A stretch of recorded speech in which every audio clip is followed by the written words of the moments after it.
How's it going, everybody? Welcome to the newest episode of Schmoedown Central. I'm your host, Brad Thomas, breaking down the week that was in the Movie Trivia Schmoedow.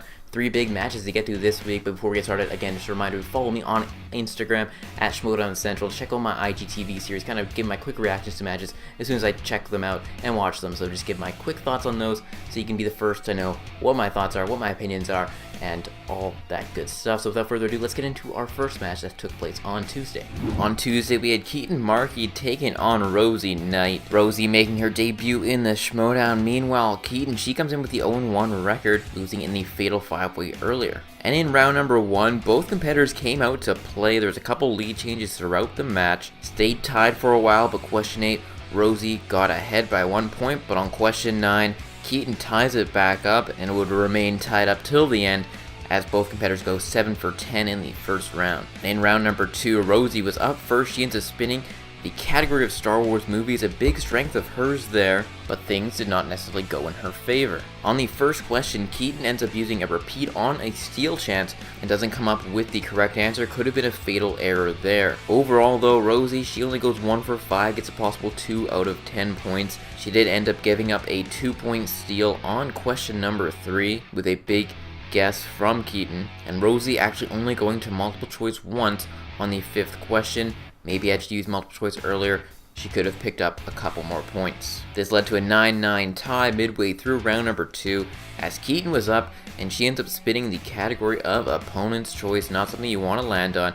Rosie ends up picking the category of DCEU. I think if she wanted to really put this home though, maybe should have gone with something in the Middle Earth realm like Lord of the Rings or The Hobbit. But on the first question, Keaton actually lets go of a point as Rosie gets a 1-point steal, but she did rebound from that as she ends up going 3 for 5 and getting a possible 4 out of 10 points, giving Keaton the 13-10 lead at the end of round number 2. And in round number 3, Rosie was up first, needed to get some points on the board to send it back over to Keaton.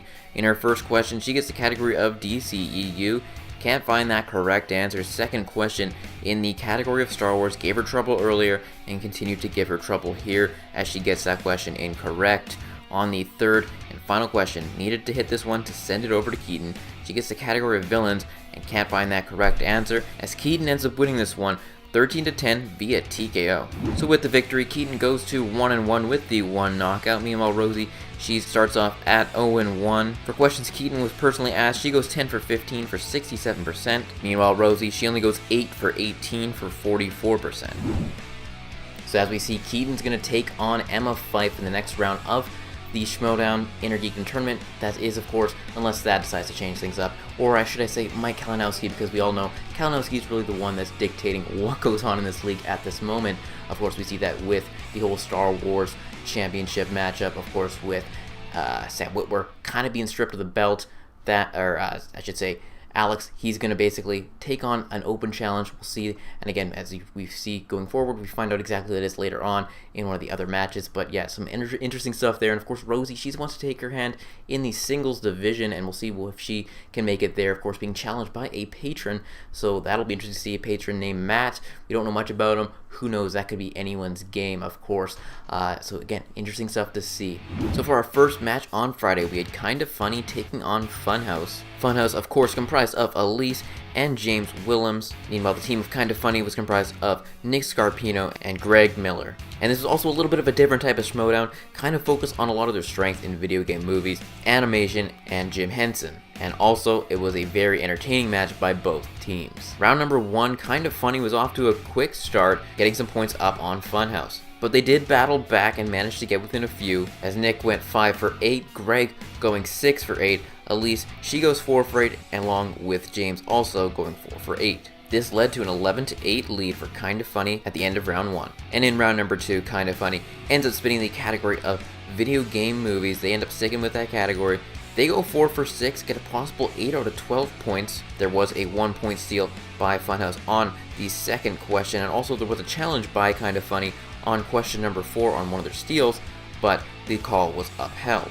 This all led to Kinda Funny leading by 10, 19-9 midway through round number 2, and Funhaus was up. They end up spinning a big strength of Elise's in Jim Henson movies. They stick with that category. They get a possible 4 to 6 questions correct and get 8 out of 12 possible points.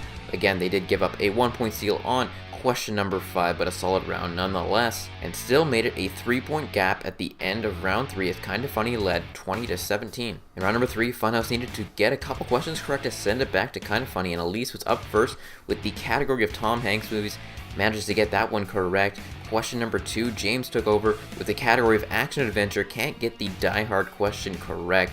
Question number 3, they needed to come together on the 90s movies category, and they thought they had it, but it was incorrect as Kinda Funny wins at 20-19 via TKO. With the victory, Kinda Funny improves to 1-0 with the 1 knockout. Meanwhile, Funhaus, they drop to 0-1. Kinda Funny, they go 15 for 22 as a team for 68% for questions they were asked. Meanwhile, Funhaus, they only go 13 for 25 for 52% for questions they were asked individually. Greg led the way, going 6 for 8 for 75%. Meanwhile, his partner Nick, he goes 5 for 8 for 63%. On the Funhaus side of things, Elise, she goes 5 for 9 for 56%, and James going 4 for 9 for 44%. So a very fun, entertaining match. Kinda Funny, well, they want to take on pretty much anyone, especially Greg. He's calling out anybody and everyone. Nick, on the other hand, he's a little more hesitant, but again, we'll see what Kinda Funny can do. They seem to be a very entertaining, enjoyable team to watch. As for Funhaus, well, they want to dip their toes maybe in the Inner Geekdom division. If a team division ever does form there, they could be one of the stronger teams in that division. We'll have to see what happens there, or maybe they'll try it out individually, which will again be another entertaining and interesting choice moving forward in the Inner Geekdom division. Just more and more competitors, it's always a good thing. But let's get into our second match that took place on Friday. So for the main event on Friday, we had Ben Bateman taking on Scott Mantz. Scott Mantz coming in with the 2-4 record, looking to boost his record to 3-4. Meanwhile, Ben Bateman comes in with the 1-2 record with 1 knockout, looking to get back to 500. And of course, the winner of this match will play Roca and also become the owner of the movie release date slice, as Thad Williams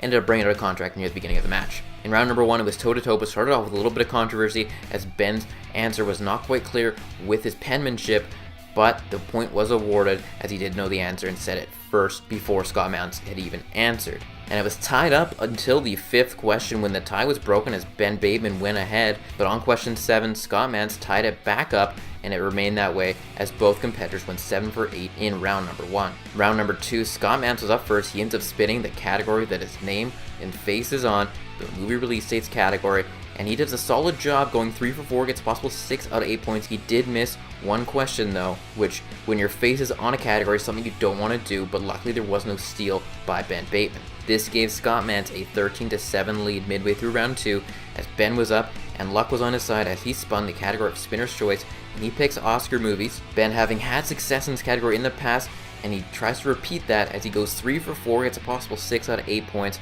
again tying the game up at 13-13 at the end of 2 rounds. Round number 3 was where everything was going to be made as Scott Mantz was up first with the category of 2000s movies. He ends up getting that first question correct. Ben Bateman up next in the category of Matthew McConaughey to tie it, and he does so by getting that one correct. Scott Mantz up with his second question in the category of 80s movies, finds the correct answer there. Ben Bateman, though, he had the category of war movies, struggled with this one as he unfortunately gets that one incorrect, meaning he had to hit his 5-point question, and a very tough 5-point question at that. In the category of Oscar movies, manages to find the correct answer, which was a big play. Scott Mantz needed to hit his 5-pointer to win the game, and he got the category of fantasy sci-fi. He again got a deep cut question from The Lion Witch in the Wardrobe, and can't find the correct answer as Ben Bateman wins this one 20-18. With the win, Ben Bateman improves to 2-2 with 1 knockout. Meanwhile, Scott Mantz, he falls to 2-5. Both competitors though had the exact same score for questions they were asked, going 12 for 15 for 80%. Just came down to the point values in round number 3, and Ben Bateman won the battle there. So with the victory, Ben Bateman will go on to play John the Outlaw Roca. Will be an entertaining match, that is for sure. The rivalry between Top 10 and Team Action will be renewed there, and just an enjoyable match, of course, with Roca interrupting the post-game interview as well. And then you have Scott Mantz. Unfortunately, again, we won't see Mantz Roca 3, but Scott Mantz, he's a trooper. He'll move on, and unfortunately, again, losing the wheel slice there, but still, Mantz, he can get back into it anytime he wants to, and again, just an entertaining match between the two of them. So next week on the Schmoedown, we got a #1 contender match between William the Beast Bibiani taking on Jeff Snyder. We've been waiting to see this match go down. Of course, winner will go on to play the champion Sam Levine. Will Bibiani be able to finally overcome that 3rd round hump that has been potentially holding him back, or will the Snyder get the victory and move on to play Sam Levine? Whatever the case may be, It'll be an entertaining one, that is for sure. And if Snyder does go through, you can imagine the smack talk will be huge. But on Friday is where it all goes down, the Collider Collision. You have Stacey Howard taking on Janine the Machine, taking on the Android Mark Andreyko in a triple threat match. My money's on Andreyko in this one, but Stacey has proven upset over upset in the past, and Janine is that wild card that could come in and maybe take out both of them. And will this triple threat match hurt the Viper Squad? We're going to have to find out on Friday. Then we have Rachel the Crusher Cushing taking on Eric Zipper in the second round of the Intergeekdom tournament. Something tells me though, Mike Kalinowski might have his fingers in the pot a little bit and things may change. Who knows? It'll be interesting to see what goes down there as well. Rachel, of course, the front runner here, but Eric Zipper could surprise us all. Then we have Dan Merle taking on Andrew Guy. My money's on Merle. I think Merle will come out here and crush this, but again, trickery could be up Andrew Guy's sleeve, and again, anything can happen in the Schmoedown, but I will be shocked if Dan Merle ends up losing this match. We also have the Star Wars Championship match. Alex Damon defending his belt, not against Sam Whitwer this time, but issuing the open challenge. But Bruce Green was the one to respond. Complete wildcard, my money's on Alex Damon. But again, Bruce Green could be the surprise hit of the Collision. And then we have the championship match. Above the Line defending their belts against the Patriots in an Iron Man match. This one will settle it all. Will the Patriots regain their titles, or will Above the Line prove to be the dominant team in the Movie Trivia Schmoedown? My money's on Above the Line, but again, this is the Schmoedown. I keep saying it at each match. Anything can happen, but I think knowledge against knowledge, I think Above the Line has the edge. So for our play of the game, that's got to go to Ben Bateman. Question number 3 of the third round, the 5-pointer Oscar movies. He manages to pull it off. He named 2 of the movies that won the Big 5 at the Academy Awards with a huge answer, a big pull. There's a chance he could have been dragging out and playing it up, but regardless of that fact, it was a big pull on a tough question that ended up getting him the victory. For our misplay of the week, that's got to go to Rosie in round number 2 with the Star Wars category. She unfortunately did not choose to go to multiple choice on pretty much any of her questions. She maybe could have got a couple more points here to help stay in the game. This probably just comes down to experience of the competitor, as it was her first match. Maybe had she used those multiple choice options, could have got a couple more points in there. Just an unfortunate situation for Rosie in her debut match.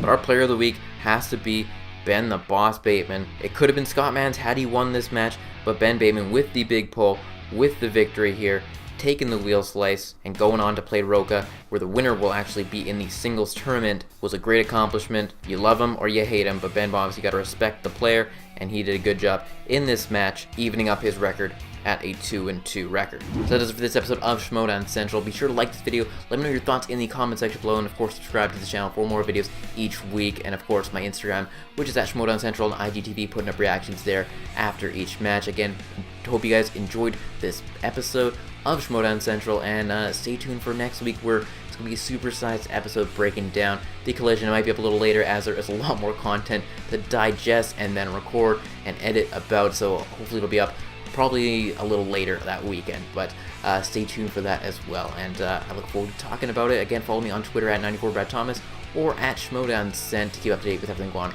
in the Movie Trivia Schmoedown, on at Schmoedown Central as well. So hope you guys enjoyed this one, and until next time, we'll talk to you next time on Schmoedown Central.